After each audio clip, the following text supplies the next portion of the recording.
Good evening, guys. It's your bro. Good evening, guys. It's your bro, Richie here again. Today's video is now an extended video of the previous Ford Modular motor video. And tonight, tonight I'm still doing the excuse me. Tonight I'm still doing the 5.4-liter motor. I'm still on the 3-valve. Getting quite close to the 4-valve. So before I continue from where I left off, to make sure you guys all like the video, subscribe, comment down below what you guys think, hit the notification bell, and hit all so you later when I make brand new uploads. Alright, so without any further ado, let's continue on. So from where I left off to, I did the Ford F-150 motors. So the last one I did was the 09 2010 version. That one had 310 horsepower and 365 pound-feet, 495 newton-meters of torque, which when using E85 fuel was rated at 320 horsepower. Now the next one I'm doing is both the Ford Expedition and Lincoln Navigator. There's two versions of these ones. So the first one is the 0508 version, and the other one is the 09 2014 version. So starting off with the 0508. So starting off with the 0508, it made 300 horsepower and pretty much the same torque as the F-150. It's just power-wise is a little bit different, but 10 horsepower. So I made pretty much the same exact torque as the F-150, 365 pound-feet, 495 newton-meters of torque. And then we got the same exact Ford Expedition and Lincoln Navigator, but from 2009 to 2014, that made pretty much the same exact power and torque as the F-150 from 2009 and 2010, and it was also rated at 320 horsepower when it was also using E85 fuel.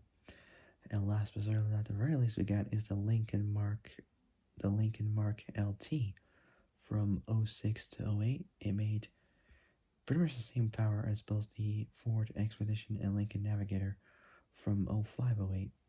So the 0608 Lincoln Mark LT made 300 horsepower and 365 pound-feet, 495 newton-meters of torque. Okay, so next we got is the 4-valve motor. And then I'll do the next one. So for the 4-valve, in 1999, so the end of the 90s, Ford introduced the dual overhead cam 4-valve 5.4-liter motor. So Ford introduced the DOHC 4-valve 5.4-liter V8 in the so the DOHC 4-valve 5.4-liter V8 in the Lincoln Navigator under the Intech nickname, making it the second motor to use this name. Ford later used versions of that exact same V8 in the 2000 Ford Mustang SVT Cobra R Gen 4, the 05 Ford GT Supercar, and the 07 probably Ford Shelby GT Ford Shelby GT 500. So they all three had the same exact V8. The only difference is the power output just changed. So the DOHC 4-valve 5.4-liter V8s also used in the Ford Falcon line in Australia under the Boss nickname until 2010, when it's replaced by a locally developed, supercharged version of the 5-liter modular V8.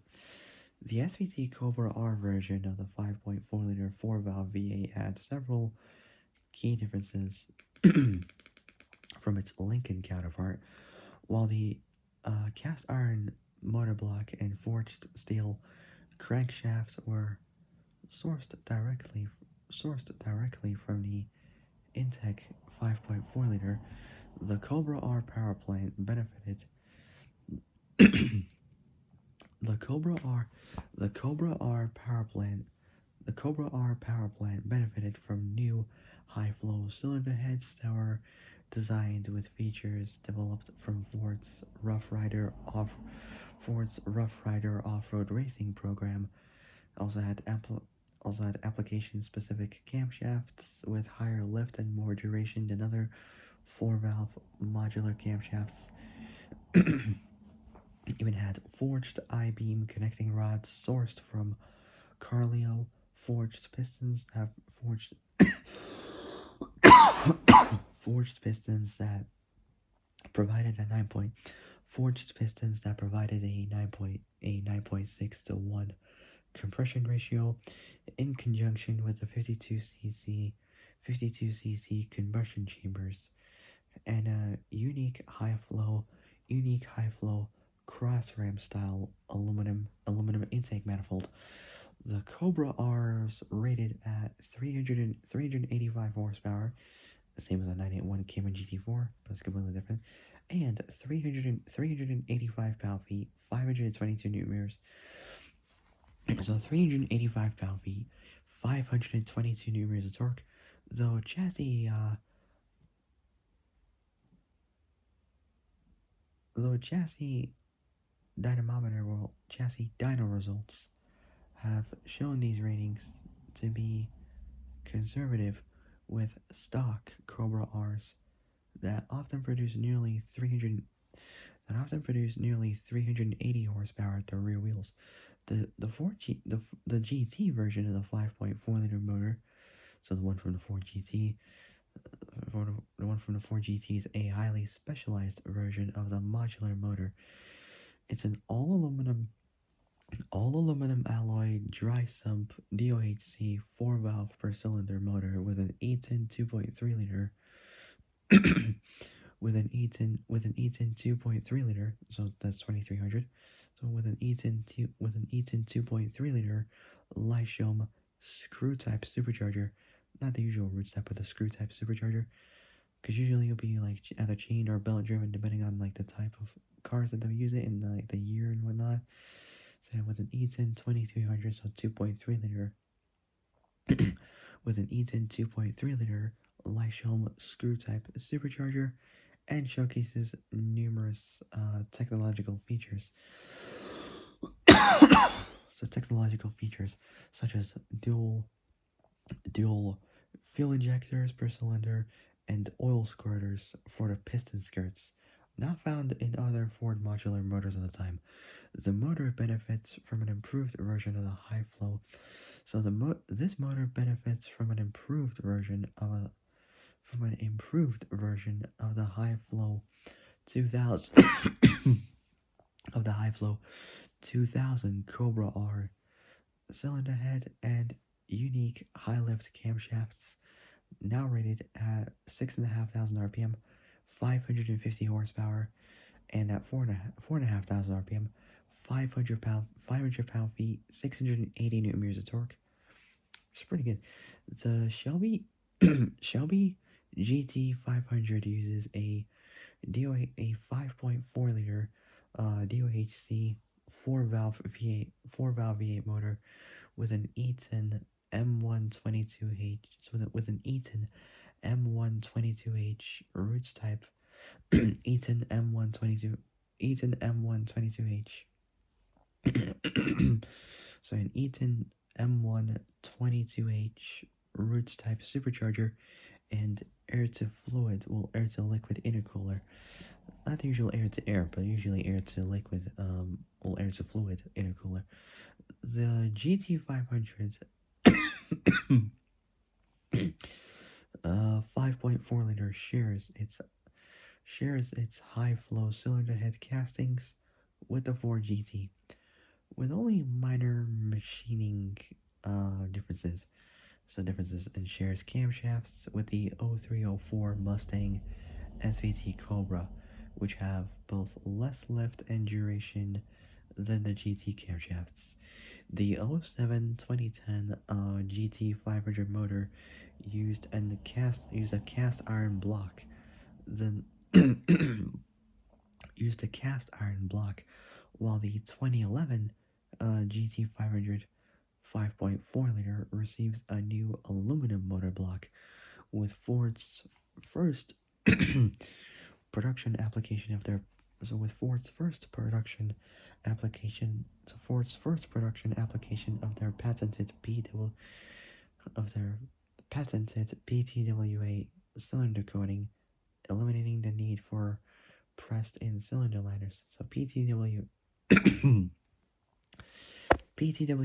stands for plasma transferred wire arc cylinder coating, eliminating the need for pressed in cylinder liners. So for those who don't know what PTWA is, some of you might know, others forgot or might not know. It's a thermal spraying process that deposits a coating on the internal surface of a cylindrical surface, either that or external surface of any geometry. It's predominantly known for its use in coating the cylinder bores of an engine, enabling the combustion of aluminum, enabling the construction of aluminum blocks without cast iron cylinder sleeves. The inventors of PTWA received the inventors of PTWA received the 2009 IPO sorry IPO National Inventor of the Year award. This tech was initially This tech's initially patented and developed by FSI Flame Spray Industries and subsequently improved upon by Flame Spray and Ford. So I'll talk a little bit about us. We got the process. So a single conductive wire is used as feedstock for the system, a supersonic plasma jet formed by a transferred arc between a both a non-consumable cathode and the wire melts and atomizes the wire. A stream of air transports the atomized metal onto the substrate. The particles flatten upon striking the surface of the substrate due to their high kinetic energy. The particles rapidly solidify upon contact and can assume both crystalline and amorphous phases. There's also the possibility of producing multi-layer coatings via stacked layers of particles, increasing wear resistance. All conductive wires up to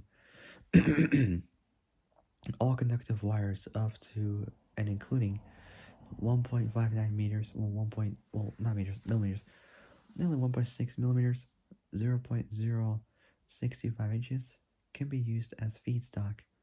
So less than 0.1 inches technically can be used as feedstock material, including cord wires, refractory materials, as well as low melt materials are easily deposited. And then we got applications. So PTWA can be used to apply a coating to apply a coating to wear surfaces of either engine or gearbox, motor or gearbox components, serving as a plain bearing for the cylinder bores of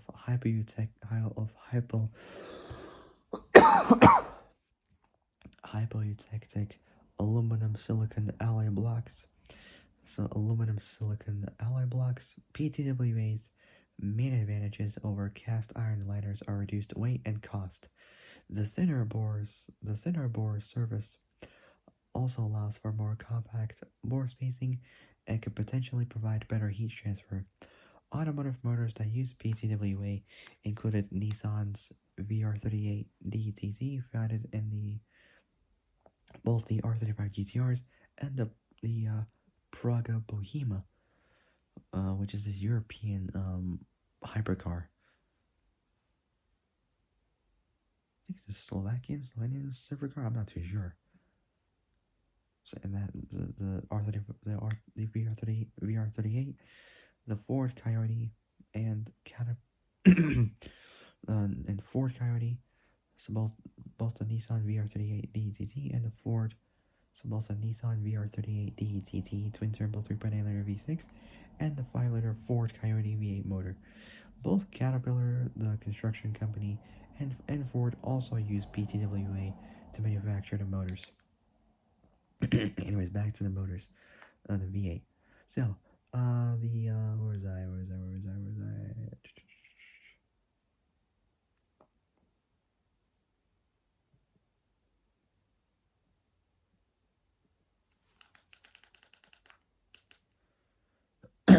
Alright, so we're gonna, just did a four valve again. In 1999, Ford introduced the DOHC 4-valve 5.4 liter motor in the Lincoln Navigator under the Intec nickname, making it the second motor to use this name, sorry. Ford later used versions of the 5.4 liter DOHC 4-valve in the 2000 Mustang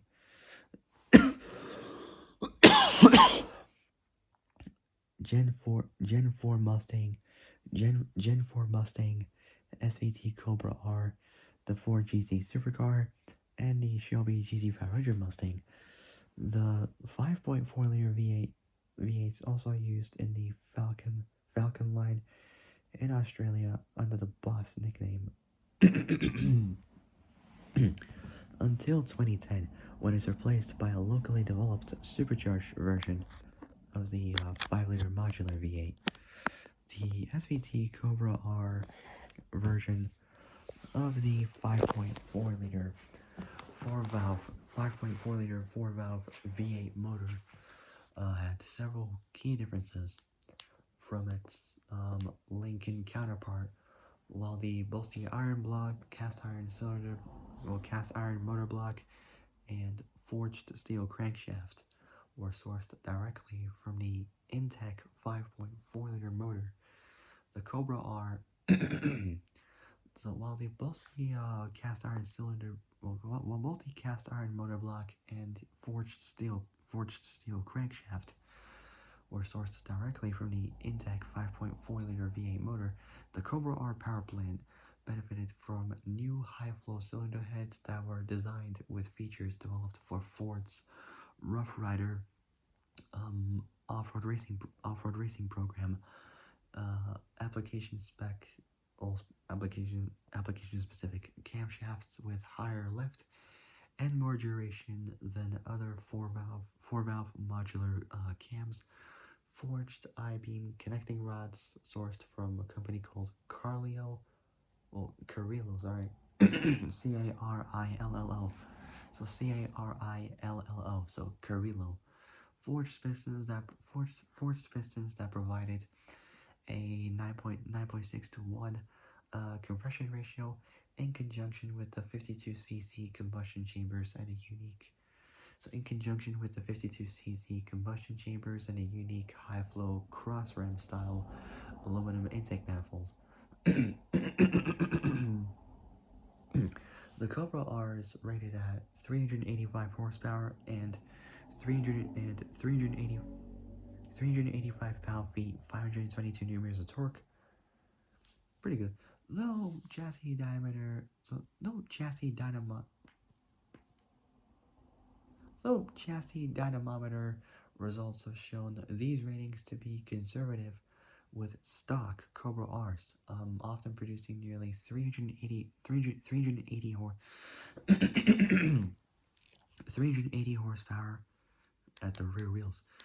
The Ford GT, the GT version, of the 5.4 liters, a highly specialized version of the modular V8, It's an all-aluminum alloy dry sump DOHC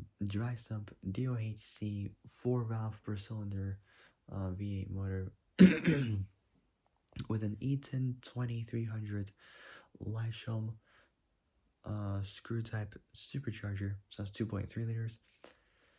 So with an E10 2.3 liter Lysham screw type supercharger.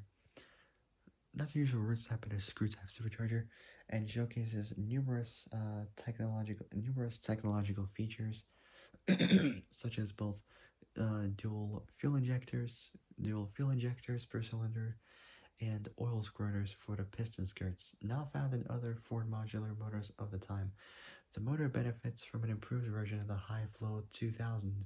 So this motor benefits from an improved version of the High Flow 2000 Cobra R cylinder head and unique high lift camshafts, now rated at 6,500 RPM at 550 horsepower, the same as the 2014 Cayenne Turbo S and Brian's 2002 Skyline from Fast 4, 2009 the GTR R34, and the Valentino Balboni version of the rear-wheel drive Lamborghini Gallardo LP550-2,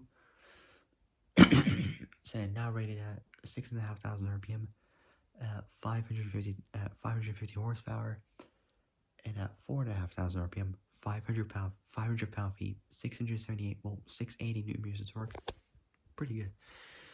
The Shelby GT500 uses a 4-valve, a 5.4 liter DOHC 4-valve V8 motor with a 5.4 liter DOHC 4-valve V8 motor with an E10 M120 with an E10 M122H roots type supercharger, both that and an air to liquid intercooler. The GT500's 5.4 liter shares its high flow cylinder head castings with the Ford GT, with only minor matching differences, and shares camshafts with the 0304 Mustang. So 0304 Mustang SVT Cobra, which has both less lift and duration than the GT camshafts. The 07 the 07 2010 GT500 motor used an cast iron motor block, while the 2011 GT500 Mustang 5.4 liter receives a new aluminum block with Ford's first production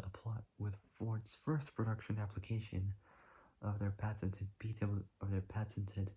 PTWA plasma transferred wire arc cylinder coating. So PTWA plasma transferred wire arc cylinder coating eliminated the need for pressed-in cylinder liners. The PTWA spray apparatus was co-developed by both Ford and FSI Flame Spray Industries of the Year award. The 2011 GT500 motor weighs about 102 pounds, 46 kilos lighter. So 102 pounds, 46 kilos lighter. So 102 pounds, 46 kilos lighter. So less than the previous cast iron block version. Thanks in part to the lack of cast iron cylinder liners. all of the 5.4 liter 4-valve motors destined for use in SVT cars, such as both the Ford GT and Shelby GT500, have been handcrafted by technicians at Ford's Romeo, Michigan plant. Now we got the vehicles equipped with a 5.4 liter 32 valve DOHC V8 motor. So it's included the following. So we got 1, 2, 3, 4, 14 cars. Oh my god, lord. This is nuts. But I'll get this done in no time. Don't worry about it. Got this. First, so we need to make some adjustments. So it's charging. There we go. Perfect.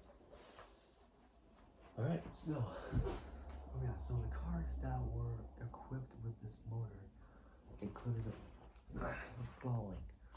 So the first one was the Lincoln Navigator from the year 99 to 04, which had 300 horsepower and 355 pound-feet, 481. So 355 pound-feet, 481 newton-meters of torque. So it's both a Lincoln Navigator 99 to 04 and a 02 Lincoln Blackhorn with the same exact performance anyway. So they both make the same performance. Then we got the 2000 Mustang SVT Cobra R. So from the year 2000 it was made 385 horsepower and 385 pound-feet, 522 newton-meters of torque. So the next we got is the Ford Shelby. It's got different versions of the Shelby GT500 Mustang. So we got the first one from 07 to 09, which had 500 horsepower with 480 pound-feet, 651 newton-meters of torque, which was supercharged, but it was SAE J1349 certified. Not sure what the meaning of that was, but apparently is what it was certified as. But apparently that's what it was certified as. Then another version of the Shelby GT500 we got is the KR version of that car. It's the KR version of that car from 08 to 09, which made the same exact power and torque, and it was literally supercharged as well. No, hold on, wait. So it had a little bit more power and torque, 540 horsepower and 510 pound-feet, 691, nearly 700 newton-meters of torque, and that was supercharged. Along with that is the stock Shelby GT500. This time from 2010 with the same exact performance, same supercharged. Then we got another Shelby GT500, but from 2011 to 2012, and that made double power, same torque, but 550 horsepower, so an extra 10 horsepower more than stock. The difference is that one has now got an aluminum motor block instead of the usual cast iron motor block, but still supercharged. That's pretty good. And then we got the Ford GT from 04 to 06 with the same exact power, but with only a little bit less torque, only 500 pound-feet, 680 newton-meters. So around 10 pound-feet, 20 newton-meters less. Still aluminum block, supercharged, pretty good. Then we got the Ford Falcon XR8. That was from 02 to 08, and that made 350 horsepower, nearly 370 pound-feet, 500 newton-meters of torque. So it's 350 horsepower. And then we got the FPV GT from 03 to 08, which made excuse me, sorry about that. Next we got is the FPV GT from 03 to 08. That made an extra 50 horsepower more than stock. Wait. Sorry, 40. Sorry. That made an extra 40 horsepower more. So up from 350 to 390 horsepower. Torque was slightly increased by around 15 pound-feet, 20 newton-meters more. So it's got 384 pound-feet, 520 newton-meters torque. Pretty good. Next we got is the Cobra version of the FPV GT. So from 2007, the Cobra version, which that one made 405 horsepower, Around 398 will close to 400 pound-feet, 540 newton meters of torque. So 540 newton meters of torque. Then we got there's another FPV GT, but from '08 to 2010, which made a little bit more power, 422 horsepower, 406 pound-feet, 550 newton meters of torque. The same torque that you find on a 20. The same torque that you find on both a M3 F80 and an M4 M82, both 2014 models. Pretty good. And then we got second to last one is the Brabham BT, so Brabham BT62 from 2018 to 2020, from 2018 to 2024 last year. That made 691 volts, 700 horsepower. The same as the Aventador 2011 Lamborghini. So 700 horsepower, 492 pound-feet, 667, well, close to 670 newton meters, and it was tuned by Brabham itself. And the last but certainly not the very least we got is the GT by Citroën from 2008. 650 horsepower. It was a concept car with a modified modular motor. Okay, next up we got is the 5.8 liter Trinity. So not much on her, but let's do it. So the 5.8s formally, so the 5.8s formally, so we're on the 5.8 liter Trinity V8. So the 5.8s formerly known as the so the 5.8s formerly known as the Trinity motor, or simply the 5.8 liter V8, which benefit or just simply a 5.8 liter V8, which benefits from cylinder heads, with improved coolant flow, Ford so with improved coolant flow, camshafts from the Ford GT, so camshafts from the Ford GT, piston cooling oil jets, similar to those found on the 5 liter Coyote motor. New 5-layer MLS head gaskets, and the over rev function that increases the red line to 7,000 RPM from up to 8 seconds. This is from the original 6,250 RPMs. Extra 750 into the mix, and a compression ratio increased to 9-1 from the original 8.5-1. So 0.5 increase more than the standard 8.5-1 compression ratio.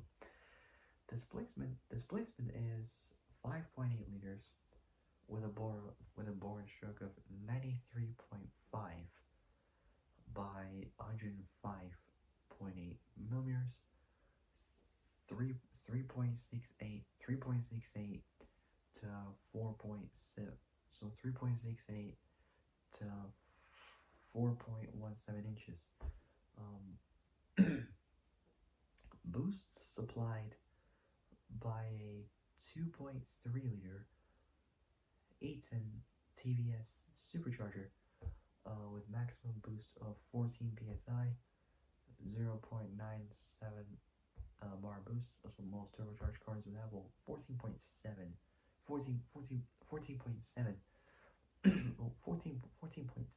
psi is what I know that most cars that would possibly have boost. Like most turbocharged cars would have like 14.7 psi boost. Mostly older, like 90s, 2000s turbocharged cars, usually Japanese, would have that kind of power, well, that kind of boost pressure.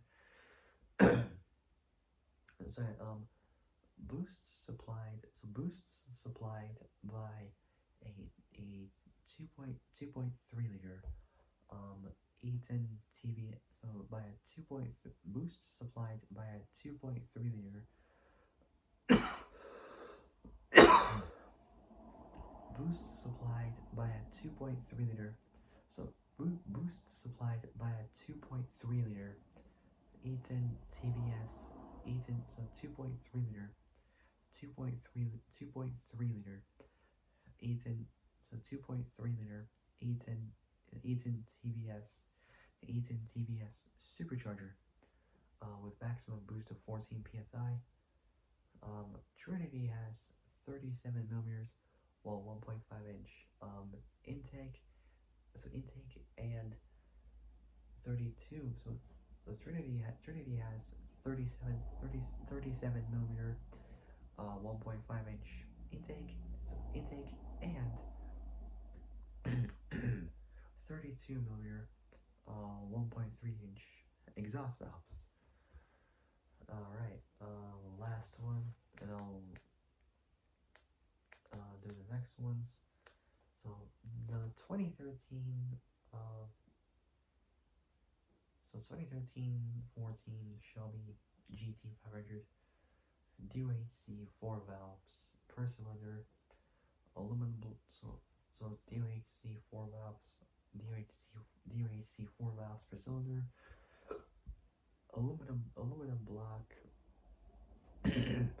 aluminum block, supercharged and intercooled. So supercharged and intercooled. At 6,500 RPM, 662 horsepower, 100 more than a Ferrari 458 or an S1 AMG. Extra 4 horsepower more, we'll get up to 666, the devil's number, 666. So 662 horsepower at 6,500 RPM, and 631 pound-feet, 856 newton meters. So 631 pound-feet, 631 pound-feet, 631 pound-feet, 856 newton meters of torque at 4,000 RPM. Alright, next we got is the 6.8 liter V10. Now, basically, I never knew Ford really did V10s until I did some research, and apparently they did a V10, which I never known about. Usually the V10s would be in Vipers, Lambos, a couple BMWs, the Audis usually the R8s, and some of the other models as well. Obviously the Vipers. So like, I usually know that the V10s would usually be in Vipers, BMWs like the M5 M6 as well. What else? Audis with the R8s, Porsches with the Carrera GTs, Lexus with the LFAs. What else? Obviously Lambos, the Gallardos, obviously Huracans. Lexus LFAs. What else? Pretty much it what I know, but I didn't know Ford ever did the V10. But I'll talk about it. But before I do, I just get a quick drink, because all this talking is making my throat dry, and I keep coughing always, and it's just kicking my ass. I just gotta try to like cure this off. So I'm gonna try. I'll get a quick drink. I'll be back. I'll be back in a bit.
have to take cough syrup because I'm just coughing like crazy. But we'll see how it goes. With one improvement it can handle. It does well. I know it does, but by how much? But I'll see how that improves. Alright, next up we got is the 6.8 liter. The motor that nobody ever really recognizes or knows. I didn't know it at first, but now I'm figuring this out just now. It's the motor that I never knew Ford ever used. I know they use like some V6s and most V8s, but this one I've never known that they used. It's the 6.8 liter V10, apparently. But we'll see how it goes. Alright, shit, put it up because it's a bit cold. Anyways, so the 6. Hold up.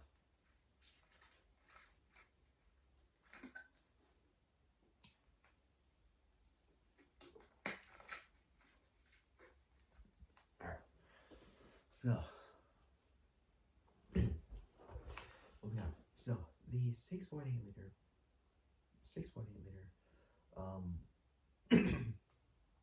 SOHC, so single overhead cam, so single overhead cams, so single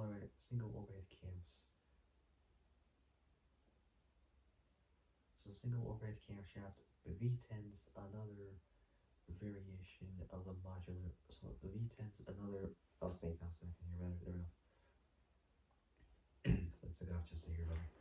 The V10's another. so these 6.8 liter SOHC V10s, so single overhead cam. V10's another variation of the modular family, created for use in large trucks. Bore stroke size is 3.552 by 4.165 inches, 90.2 by 105.8 milliliters, identical to the 5.4 liter V8. both 2 and 3 valve, both 2 and 3 valve versions. So both 2 and 3 valve versions have been both 2 and 3 valve versions. So both 2 and 3 valve versions have been produced. The 6.8 liter uses a split pin crank with a 72 degree both 72 degree firing intervals, and a balance shaft. Gear driven by the left camshaft. So driven by the left camshaft to quell vibrations inherent to a 90 degree. So to quell vibrations, so like kind of sounds it. Inherent to a 90 degree bank angle V10 motor. So V10 motor.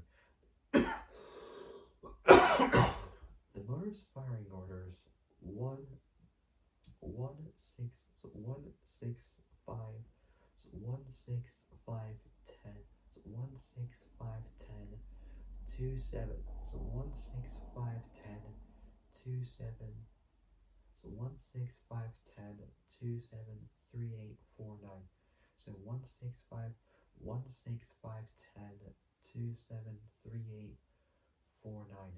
The 2 valve versions first introduced. So the 2 valve versions first introduced in 1997. So during the late 90s, with a 3 valve non VCT. So the use of VCTs, so variable cam timings, precluded by the presence of the balance, by the presence of the balance shaft, as the shaft needed to remain in phase with the crankshaft. Version to follow in 2005, Euros born. So here are the cars equipped with this. So here are cars They're equipped with a V10 6.8 liter modular motor, including the following. So they're starting off with the 2-valve versions. So we got, there's only a few. So we got the Ford E250 and E450 F53 motorhome. From 97 to 04, it made 305 horsepower and 305 horsepower and 420 pound-feet, 570 newton meters of torque. Ratings for so I'll do that in a bit. So 305 horsepower, 420 pound-feet, 570 newton meters of torque. Then we got the F250 and F5.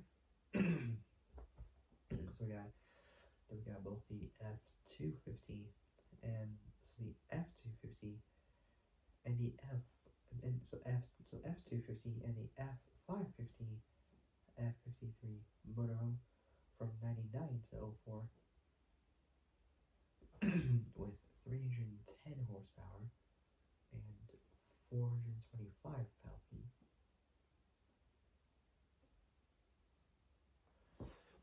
And 425 pound-feet, 425 pound-feet, 576 newton meters of torque.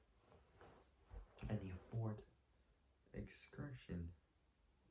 Kind of a cold-hearted, dark name almost. I don't know, Excursion. Anyways, so that one was from the year 2000 to my year 2005. That made same power, same torque. With those three, the ratings were for 2000 and later model years. Then we got the Ford the Ford E350 and E450, both from 2005. So 2005 to 2005 to 2019. From like 13-14 years it's been around for. At that time, it made 300 pretty much the same performance as the 9704 A250 and E450 F53 motorhome. So 305 horsepower and 420 pound-feet, 570 newton meters of torque. However, both the E350 and E450 were available only both as both chassis. Both the E350 and E450 were only available as both a chassis cab and cutaway after 2015. Next is the 3-valve. So we got a couple cars from the 3-valve. So we got the Ford Super Duty. So Ford Super Duty from 05 to 2010 with 362 horsepower and 457 pound-feet, 457 pound-feet, 620 newton meters of torque. Then we got the F450 and F550 chassis cab from 05 to 2019. So the Ford Super Duty was 05 to 2010, 362 horsepower, 457 pound-feet, 620 newton meters of torque. So it's a Ford Super Duty. Then we got both the F450 and F550. So F450 and F550 chassis cab from 05 to 2019 with 288 horsepower and 424 pound-feet, 575 newton meters of torque. Then we got the F53 and F59 stripped chassis from same year, but with 320 horsepower, 460 pound-feet, 624 newton meters of torque. It's making more power than the Ford Super Duty. Well, more torque actually. So 460 pound-feet, 624 newton meters of torque. Then we got both the Ford F650 and F750, which I never heard of, Super Duty, from 2012 to 2019, with same power and torque as the F53, F59. Then we got the Bluebird Vision, apparently. Never heard of this car before. From 2011 to 2021, which was, so 2011 to 2021, so 10 years it was around from that time, with 362 horsepower and 457 pound-feet, 620 meters of torque, the same torque as the Ford Super Duty from 05 to 2010. With this version, however, it was equipped to run on both gasoline and propane fuel, apparently, which is interesting. Oh, now I know what the Bluebird Vision is. It's apparently a school bus manufactured and marketed by BBC. Bluebird Corporation, not the news very much, but Bluebird Corporation. Company does buses and stuff. So it was from so the Bluebird Vision 2011 to 2021, 362 horsepower and 457 pound-feet, 620 newton meters of torque. Equipped to run on both gasoline and propane fuel. And last but not the very least, we got is the New Flyer. This one I've never heard of. The New Flyer GE40LF slash GE40LFR slash GE40LFA and slash GE35LFR. Never heard of this vehicle, but it's from 2004 to 2013 with 305 horsepower. So 305 horsepower and 390 pound feet, 530 newton meters of torque, it's equipped with an ISC, not ISC, sorry, and it's equipped with an ISE Siemens SIEMENS, so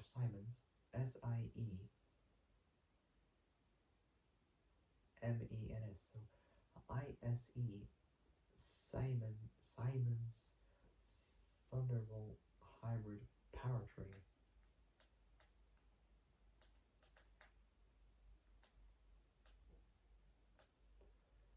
Okay, next is Ford Australia. So Ford Australia used 5. Next is Ford Australia. So Ford Australia used 5.4 liter modular V8s in both the Falcon and Fairlane and Falcon sedan model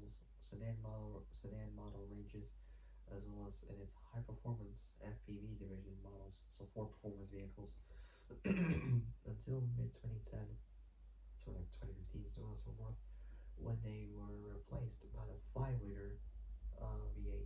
The 5.4 liter DOHC V8s are named Boss by Ford Australia. The 3-valve SOHC V8s in non-FPV cars are named BARA, so BARRA by Ford Australia. So these are the cars that are equipped with this motor, the Ford Australia 4-valve DOHC 5.4 liter V8. So there's 5 cars that were equipped. So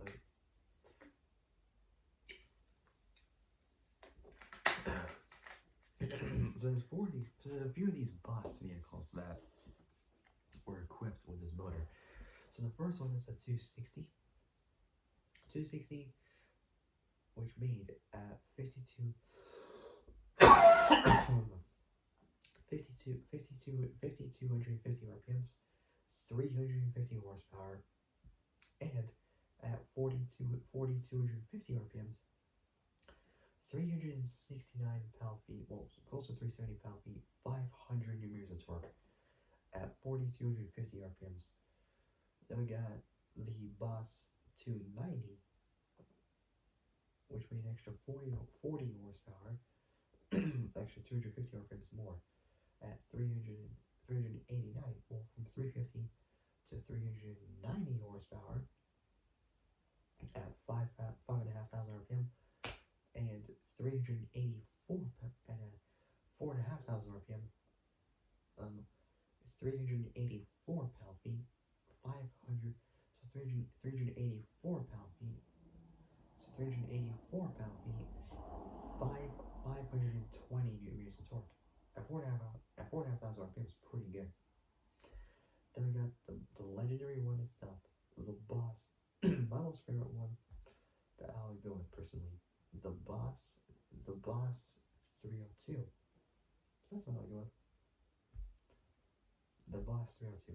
So it made at 6,000 RPM. So 6,000 RPM, 405 horsepower. The same as a C4 Corvette 01 probably for the 90s. So 94, 95 probably. So it made the same power as a C4 Corvette. So C4 Corvette pretty much. So at 6,000 RPM, 405 horsepower, and at 4,750 RPMs. So 4,3/4 thousand RPMs, 398 pound-feet, 540 newton meters of torque. Pretty good. So next we got is another Boss 02 with the same exact power and RPM, but the torque was slightly increased. With the same RPMs, it made 406 pound-feet, 551 newton meters of torque. So that was an extra 8 pound-feet, 11 newton meters more. And this is for the FPV GS model. The last position on the release we got is the Boss 315, which has 6,500 RPMs, 500 more.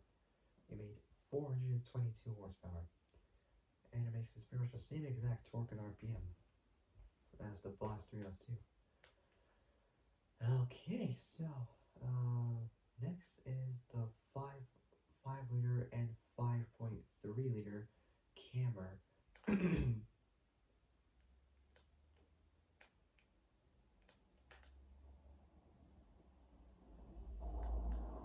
So I'll do this one, and then I'll do one more video, and I'll pretty much be it for the modular V8. We'll see how it goes. Alright, so next is the 5 liter and 5.3 liter camera. In 2005, year I was born, FRPR, so Ford Racing Performance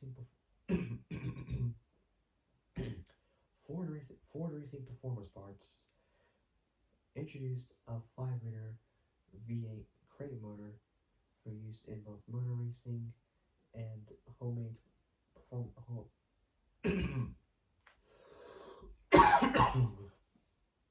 in both motor racing and homemade performance cars. So both motor racing and homemade performance cars. Often called M6007, so M-6007-T50EA, but most widely known as Cammer. Since then, other higher performance variations of the camera have been introduced for Kony SCC, so Kony Sports Car Challenge, and GT. Both Kony Sports Car Challenge and GT4 European or Euro Cup. So GT4 Euro Cup. All versions of the camera are DOHC 4-valve per cylinder designs with a bore stroke of 3.7 by 3.543 inches, 94 by 90 millimeters. The camera achieves its larger 3.7-inch bore by re-sleeving the 4.6 liter aluminum block in a V8. The T50 camera crate motor, the cheaper and more street-oriented version, uses derivatives of the cylinder heads, cylinder heads, variable rudder length,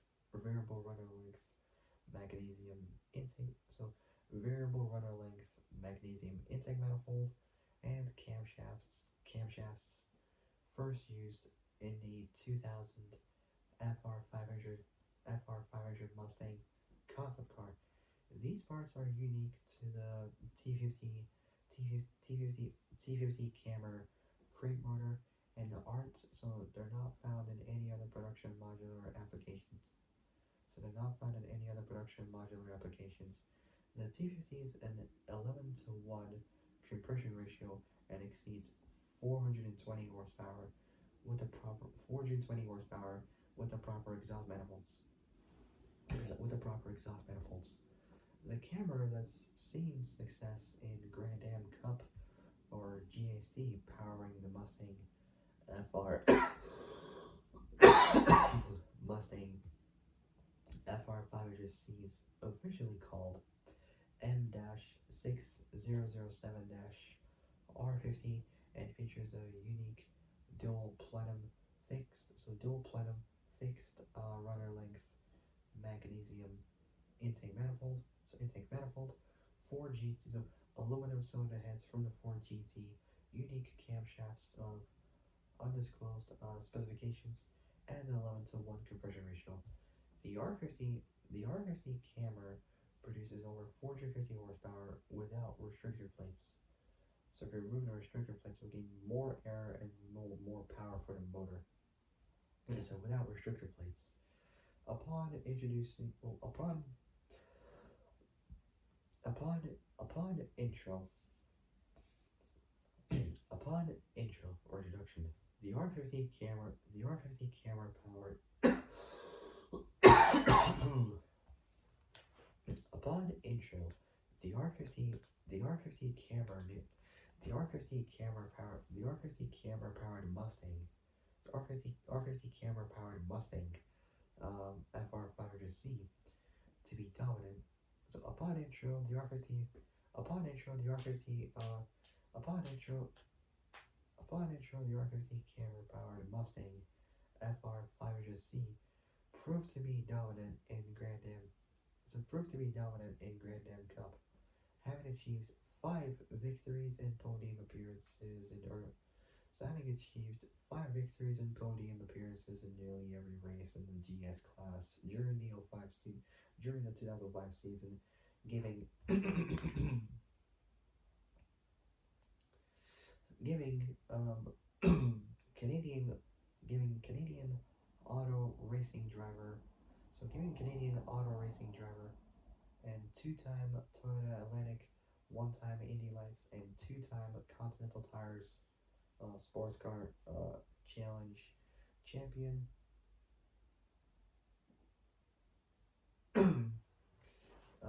David David Empringham, born December 28th, 1963, in in the city of Toronto, in the city and capital of the Canadian province of Ontario in Canada. So, Toronto, Ontario, Canada. Say Canada. So, giving David Empringham the championship title. So having achieved 5 victories and podium appearances in nearly every race in the GS class during the 05 season, giving David Empringham the championship title with the Multimatic Motorsports team and Ford the manufacturer's title. Robert Yates publicly expressed interest in using a similar 5-liter 4-valve, so 5-liter 4-valve DHC modular V8 to compete in the NASCAR Winston Cup Series. Roush Yates supplies a naturally aspirated 550 horsepower 5-liter camera motor for use in the Mustang FR500 GT3. So in both the Mustang FR500 GT3 and the Mustang FR500 GT3. There's a Mustang FR500, Mustang FR500 GT3, and Mazda Ford GT3, which participate in the FIA GT3 Euro Championship, and a naturally aspirated 665 horsepower 5.3 liter hammer for use in the 2010 Matic Ford GT1 that competes in the FIA GT1 World Championship. The 5.3 liter Cammer's the 5.3 liter Cammer's extra displacements achieves via a 3.75-inch stroke.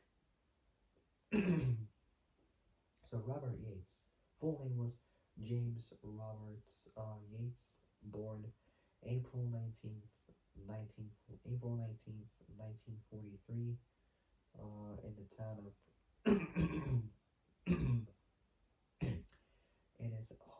in his hometown in the most popular city of Charlotte, North Carolina.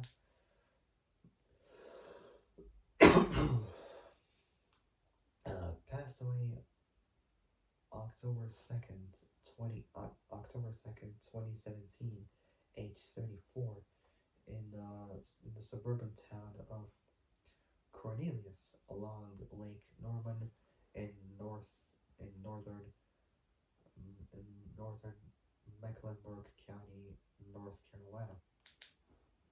So Robert Yates, full name was James Robert Yates. He was an American NASCAR engine builder and founder of the Winston Cup Series, team Robert Yates Racing, or RYR. He purchased a team from Harry Rayner in 1968, which was an American Pro Stock Car racing team that last competed in the NASCAR Camping World Truck Series, K&N Pro Series East, so K&N Pro Series East, and the ARCA Racing Series.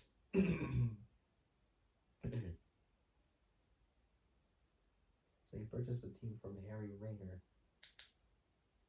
Rayner Racing, and in 1968 with driver Davey Allison. Full name was David Carl Davey Allison, born February 25th, 1961, in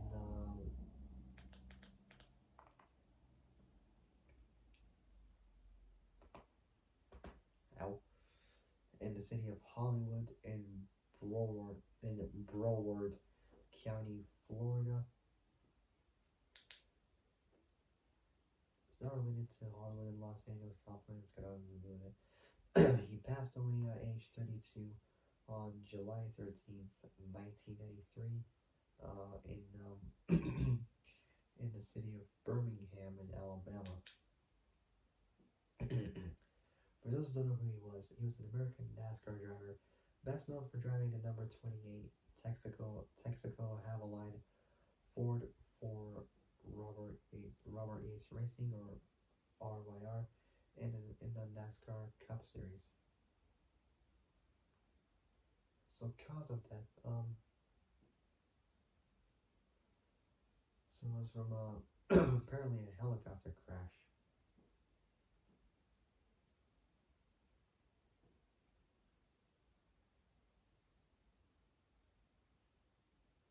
So on July 12th, 1983, he boarded his newly acquired Hughes 369 HS helicopter to fly to Talladega Superspeedway to watch family friend Neil Bonnet, so Bonnett, and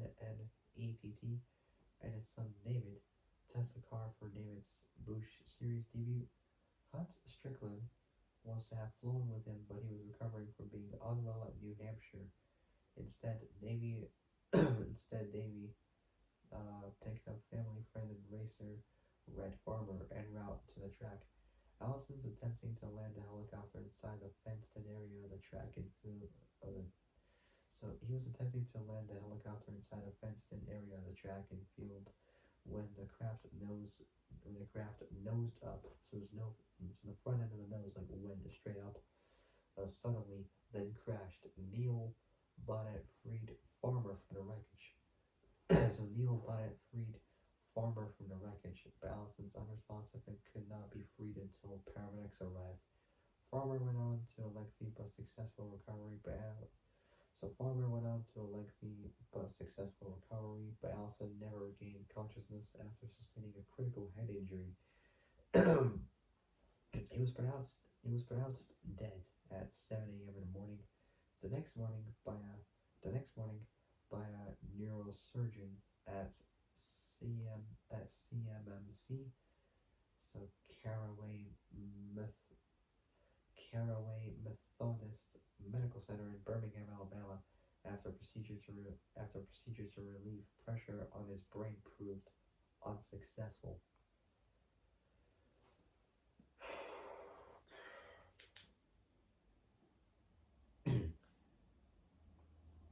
I've known many crashes in life that are deadly car accidents, but helicopter, but like car accidents, boat crashes, uh,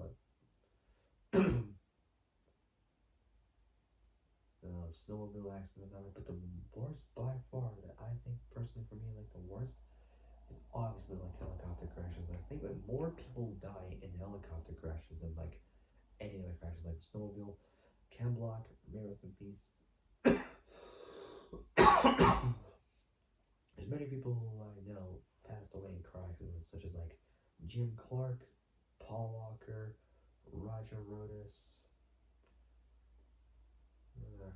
Who else? Who else? Who else? Who else? Who else? Jim Clark. Um,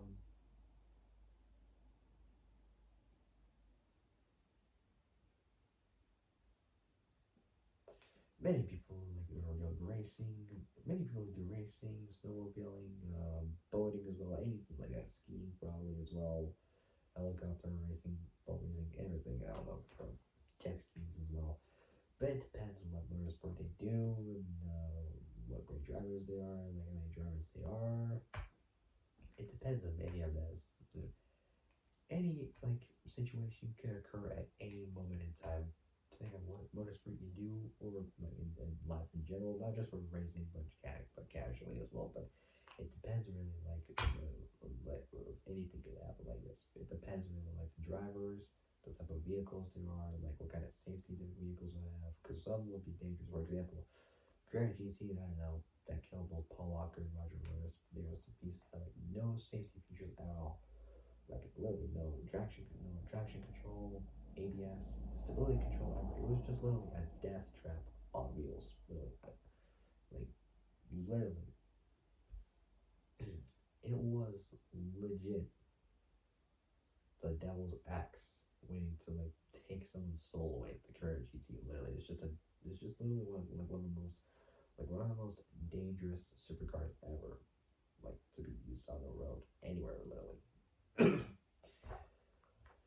But things can happen like that at any moment in time in life, unfortunately. But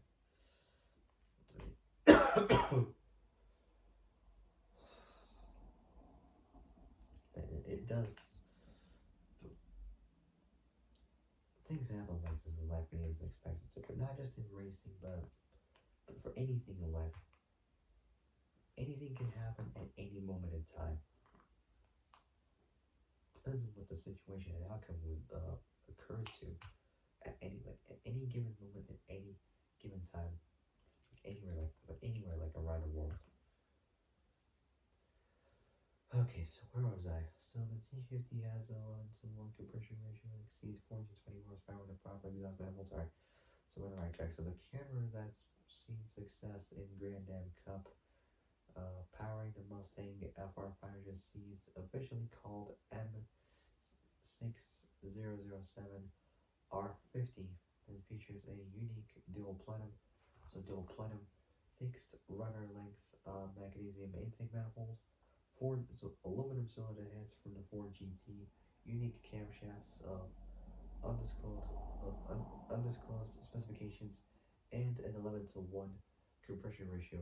The R50 so 11 to 1 compression ratio. The R50 camera produces over 450 horsepower without restrictor plates. With the plates, it just reduces the power. But without, it just gets better air and better power to the car. So 450 horsepower without restrictor plates. So without restrictor plates. Because mostly used in like race cars and whatnot, they have restrictor plates usually with like regulations and whatnot. Upon intro, the R50 Cammer powered Mustang. So upon intro, the R50 Cam. Upon intro, the R50 Camera. Upon intro, the R50 Camera powered Mustang. So upon intro, the R50 Camera powered Mustang FR550 FR50 the FR500 sorry FR500C proves to be dominant in Grand Am Cup, having achieved 5 victories and podium appearances in nearly every race in the GS class during the 05 season 2005, giving David Empringham the championship title with the Multimatic Motorsports team and Ford the manufacturer's title. Robert Yates Robert Yates publicly expressed interest in using a similar 5-liter 4-valve, so 5-liter 4-valve DOHC modular V8 to compete in the NASCAR Winston Cup Series. Roush Yates supplies a naturally aspirated 550 horsepower 5-liter camber for you.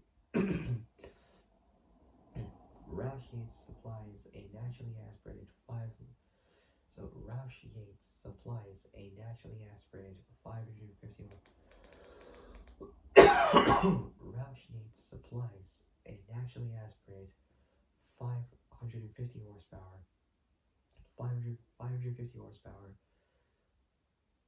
5-liter cammer for use in the Mustang FR 500 GT3 and Matec Ford GT3, which participates in the FIA GT3 Euro Championship and the naturally aspirated 5.3-liter camera 665 horsepower for use in the 2010 Matec Ford GT1 that competes in FIA GT1 World Championship.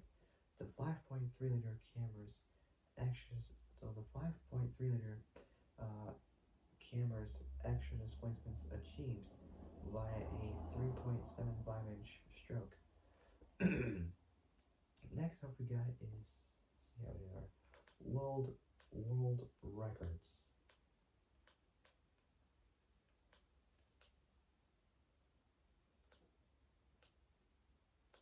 Okay, so the first one we got is world's fastest production car. Oh, screw it, I'm just gonna finish all of this. I'm gonna attempt to finish all of this right now, so let's do it. I wanted to do another video, but I figured, you know what, I'm just gonna finish this off. So world records is next. So first off is the world's fastest production car.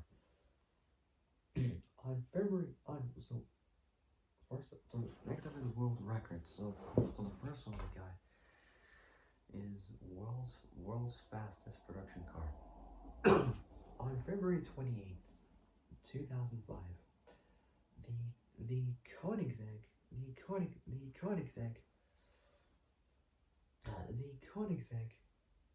CCR the Koenigsegg CCR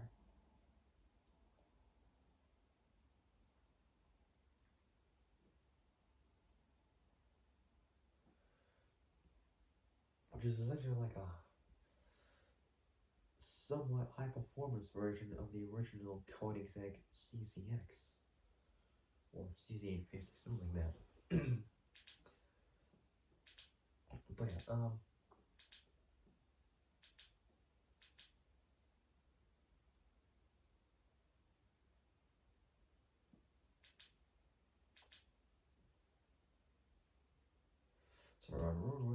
world records, world's fastest production car. So on February 28th, 2005, the Koenigsegg CCR used a modified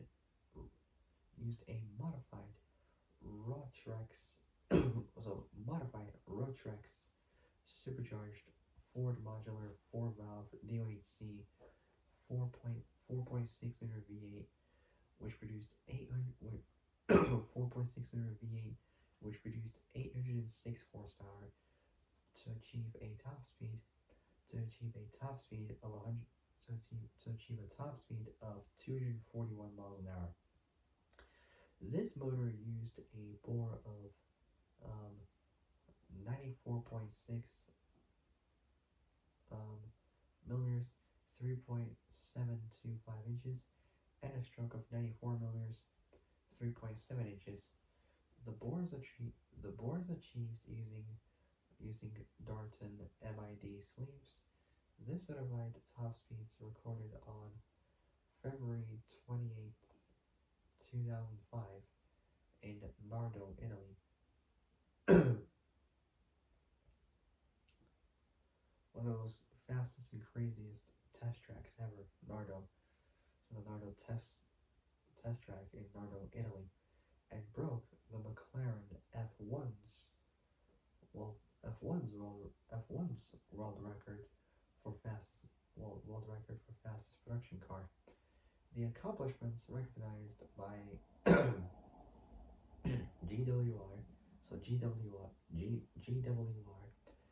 Guinness World Records in 2005, who gave the CCR the official title of World's Fastest Production Car. The Koenigsegg records broken several months later by the king of hypercars, the high-performance car destroyer and slayer, the Bugatti Veyron. This motor is the basis for Koenigsegg's 4.7-liter twin supercharged or twin charged, as I was trying to call it, flexible fuel V8 seen in the CCX. So it's like two superchargers technically. I don't know how the hell the Koenigsegg pulled that off, but it's pretty cool. Like they mostly went into twin turbos, but twin superchargers? Weirdest recipe of aspiration I've ever heard of. I don't know. Sorry, twin supercharged flexible fuel V8 seen in the CCX. Next is the 8th and quarter mile drag race world records. Starting off with the first one is the 8th mile on March 11th. On March 11th,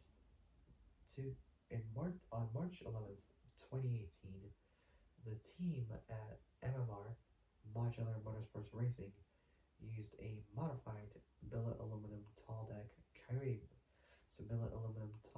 Coyote motor, which produced over 3,500 horsepower, 3,500 horsepower. That's 2,000 more than a Bugatti. So that's 2,000 more than a Bugatti Chiron. What? 3,500 horsepower. So 3,500 horsepower. That's crazy. And set the world record for the fastest Ford Modular.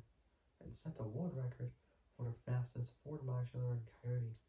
For the fastest Ford Modular and Coyote motor ever in the 8th mile with 3.83 seconds at 202.3 miles an hour. This beat the previous 8th mile record and made MMR's record first within the 3.8 second zone and first to break the 200 mile an hour mark in the 8th mile, located in the city of Bradenton,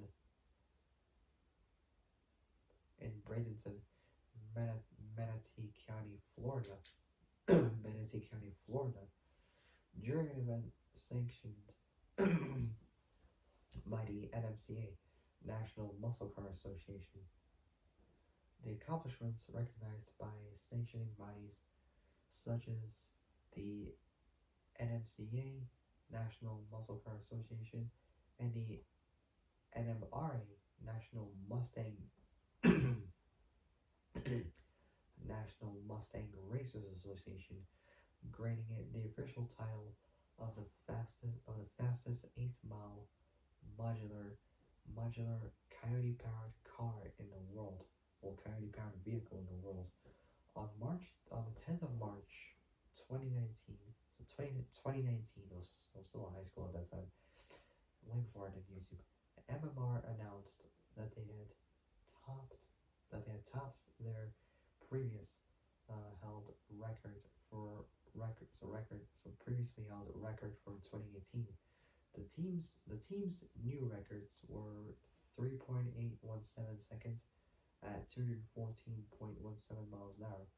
Well, 214. Well, upwards. Sorry, 204. Sorry, 204.17. Well, 204.2 miles an hour. The records accomplished with MMR. The records accomplished with MMRs. So the records accomplished with MMRs Gen X or Gen 10, 5.8 liter, 5.8 liter, 351 Coyote-based motor platform. Coyote-based motor platform that featured both a new billet manifold and other various motor updates. All right, next we got is the quarter mile. On November 23rd, 2019, Modular Motorsports Racing or MMR with driver Mark Luton set the world record for the world's fastest Ford-powered vehicle in the quarter mile with a 5.67-second pass at 265.4. So with a 5.67-second pass at 265.43 miles at 265.43 miles an hour. The records accomplished with a Coyote-based motor which featured factory four-cylinder head castings, valves, lifters, and followers. So castings, valves, lifters, valves, lifters, and followers, sitting atop a MMR designed billet reproduction of the factory architecture Coyote cylinder block. The specifics of the motor are described by Lucen as being a 5.8 liter 351 billet MMR block that has a Bryant crankshaft, BME rods, and MMR pistons that are manufactured by Manley, in addition to cylinder heads that are a factory cast head from Ford that work with a twin 94mm turbo with a 94mm twin turbos from Garrett. The elapsed time and mile an hour records were recorded at the LVMS Las Vegas Motor Speedway during a qualifying race hosted by SCSN Streetcar Super Nationals. Next we got is intake manifold defect. Intake manifold defect. Starting in 1986, during the mid late 90s, Ford began installing a DuPont Zytel nylon composite. So DuPont Zytel nylon composite intake manifold onto the two-valve SOHC motors. Plaintiffs in class action lawsuits alleged that the coolant crossover passage of these intake manifolds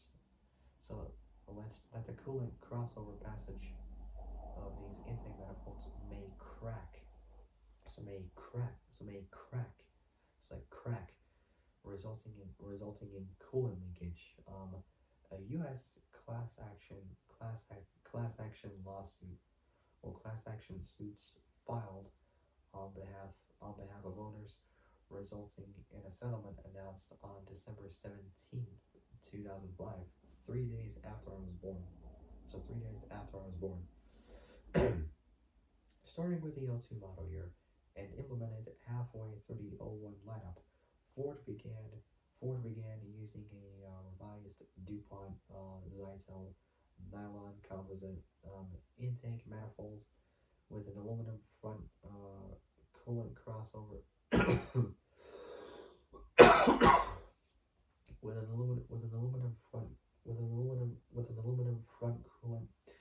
aluminum front coolant crossover that corrected the issue. Replacement intakes were also made available for 9601 motors. To be eligible for reimbursement, owners To be eligible for reimbursement, owners needed to contact either a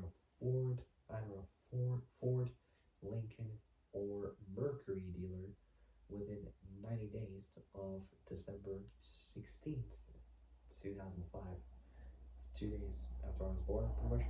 Further, Ford ordered a Ford ordered an extended an ex, Ford ordered Ford ordered an extended Ford ordered an extended warranty for this part for 7 years from the start date, which means the initial vehicle sale date, without a mileage limitation. Without a mileage limitation. So it's without the mileage, how many miles they were being limited by a certain amount. The following cars were included in his class action suit settlement, such as a few of these cars, three of them were from 96 to 01, such as the Mercury Grand Marquis, Marquis, I can't pronounce it, but it's spelled Marquis, Lincoln Town Car, and Ford Crown Victoria. Then from 96 to 97, the Mercury Cougar and both the Mercury Cougar and Ford Frontal, the Mercury Cougar and Ford Frontal, the Mercury Cougar and Ford, the Mercury Cougar and the Mercury Cougar and Ford Thunderbird, the Mercury Cougar and Ford Thunderbird, and from June 24th, 1997 to 2000. So from June 24th, 97 to 01 for some vehicles, the Ford Mustang, and from early 20 and from early 2000s and from early 02 the Ford Explorer. Alright, and last but certainly not the very least, we got is spark plug issues. So this should be pretty interesting. Alright, so let's finish this.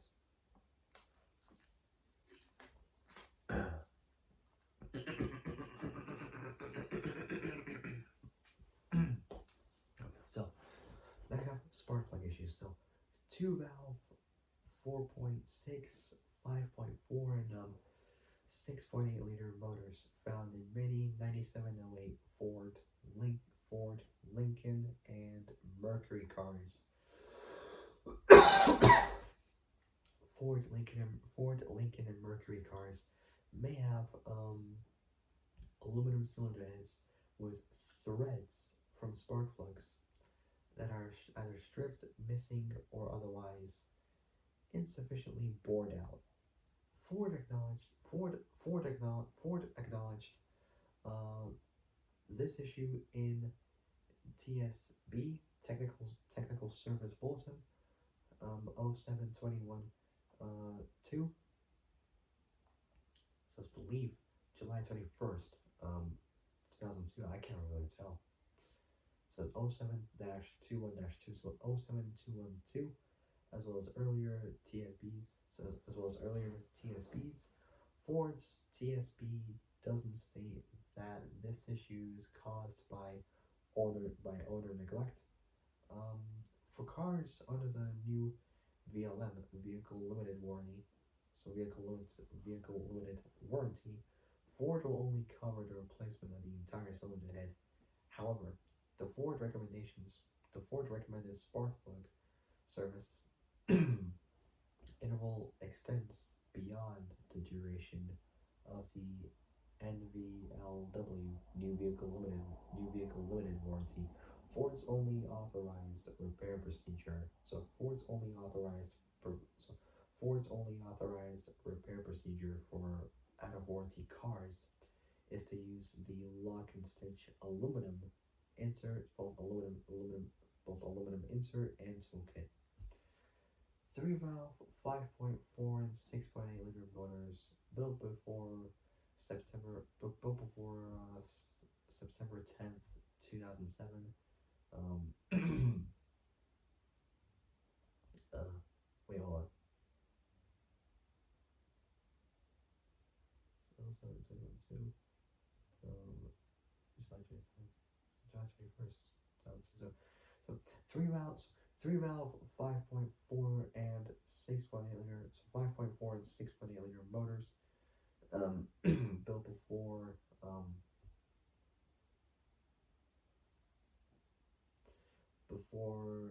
October 9th, 2007, and three valve 4.6 liter motors built before November 30th, 2007, 6 years before Paul Walker passed away. May rest in peace. Same day and month, but in 2013.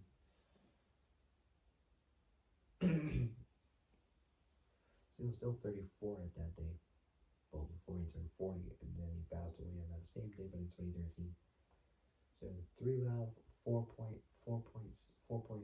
liter, uh, 4.6 liters, built before November 30th, 2007, found in many old 408 Ford, Lincoln, and Mercury, Ford, Lincoln, and Mercury cars. So Ford, Lincoln, and Mercury cars have an issue with difficult to remove spark plugs, which so it's difficult to remove spark plugs, which can cause part of the spark plug to be seized in the cylinder head. The source of the problems, a unique plug design that uses a two-piece shell. So two-piece shell, which often separates, breaks apart, um, leaving the lower portion of the spark plug stuck, jammed deep in the engine cylinder head. The two-piece OE spark plug designs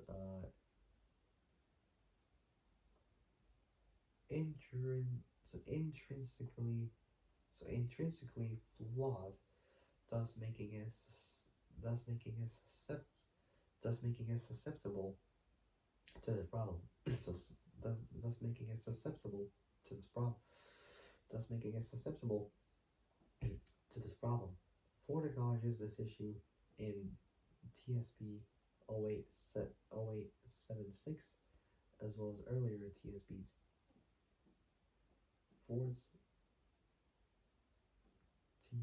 Ford's TSB doesn't state that this issue is caused by owner neglect. The TSB provides a special procedure for spark plug removal of these motors for for situations in which the spark plugs partially broken off in the cylinder head. Ford distributes multiple special tools for removing the seized portion of the spark plug. Their TSB explains the multiple procedures required for handling the different cases. Their TSB explains the multiple procedures required for handling the different situations that occur when parts of plugs are seized in these engines. This repair is covered for vehicles under warranty. However, however, the Ford recommendation. So, however, the Ford recommended spark plugs. However, the Ford recommended spark plug service. The Ford recommended spark plug service. The Ford recommended spark plug service interval extends beyond the duration. So the duration of the NVLW new vehicle. So NVLW new vehicle limited warranty. All right, that's finally it. So that's officially done with the Ford modular motor. So for my next motor is going to be a pretty cool one, and this one is another one of those muscle car motors, and I'll give you one word. It's from Chevy. That's right, I'll be doing a Chevy motor next, so it's going to be pretty cool. But we'll see how that turns out. I'll see what I can do for that. Alright, so that's going to be pretty much it. So if you guys like this video, like, subscribe, comment down below what you guys think. Hit that notification bell, and hit all so you know when I make brand uploads. Now, a lot of people are wondering, when are you gonna do Fast and Furious cars again? Well, I will I'll first do the engines first. I got a few of them I want to do, And after that, I'll be doing a similar type of car explanation video, but and this one is going to be another cool one. But don't worry, I will do Furious 7 and the rest of the Fast and Furious cars as much as I physically can as possible. But don't worry, I'll do as much as I can as possible. Just gotta get those videos done first, and we'll see how it goes. Alright, so that'll be it for tonight. So if you guys like this video, like, subscribe, comment down below what you guys think. Hit that notification bell, and hit all so you're literally the one to bring uploads. Alright, so the time is, let's see what the time is. It's 12. I am screwed because I have to get off for college tomorrow and I'm not going to be able to wake up. Oh, are you kidding me? 12:34. Well, I'm dead. Well, I'm literally just not going to be able to wake up. I'm going to be super damn tired. But I'll see what I'll handle it. I'll see what I can do. Alright, so that'll be it for tonight. So if you guys like this video, like, subscribe, comment down below what you guys think. Hit the notification bell, and hit all so when I make pre-uploads. And hit all so when I make pre-uploads. Alright, so I gotta go. I'll see you guys soon in the next video. But until then, stay safe, have a great morning, and also have a great day. And I'll see you guys soon in the next video. So yeah, take care, folks. Stay so. Take care. Take care, folks. Take care, folks. Stay safe out there. I'll see you guys soon. Bye bye.